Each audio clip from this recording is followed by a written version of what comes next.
Southeastern has partnered with North Oaks Health System to enhance its sports medicine, academic, and athletic facilities.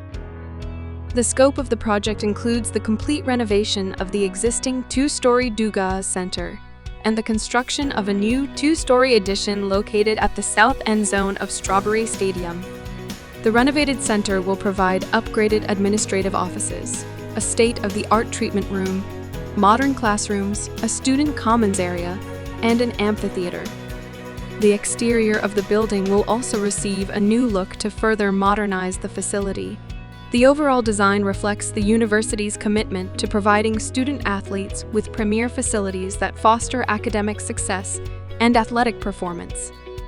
On May 16th, officials gathered at Southeastern Louisiana University's Strawberry Stadium for a groundbreaking ceremony.